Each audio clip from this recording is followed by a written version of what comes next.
જિલ્લા ભાજપ પ્રમુખ પદે નવનિયુક્ત દિગ્વિજયસિંહ ગોહિલે હોદ્દાનો વિધિવત રીતે ચાર્જ સંભાળી લીધો હતો.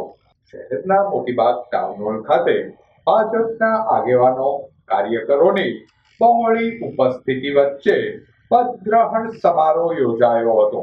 પદગ્રહણ કરતા દિગ્વિજયસિંહ ગોહિલે જણાવ્યું હતું કે મારે ખુરશી પર બેસવાનું છે.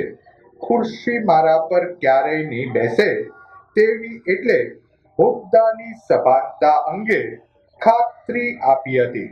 પદગ્રહણ સમારોહમાં કેન્દ્રીય મંત્રી નિમુબેન બાંભણિયા, રાષ્ટ્રીય કિસાન મોરચાના મહામંત્રી બાબુભાઈ ચેબલિયા, ગઢડા ઉમરાળાના ધારાસભ્ય શંભુનાથજી બાપુ, મંત્રી પરસોત્તમભાઈ સોલંકી, ઉપપ્રમુખ મહેન્દ્રસિંહ સરવૈયા, પ્રદેશ મંત્રી રઘુભાઈ હુંબલ, પ્રભારી બ્રિજરાજસિંહ ઝાલા સહિત કેન્દ્રીય પ્રદેશ આગેવાનો, ધારાસભ્યો, બૂથ પ્રમુખોથી લઈ તમામ કાર્યકર્તા બંધુ ભગિનીઓ ઉપસ્થિત રહ્યા હતા.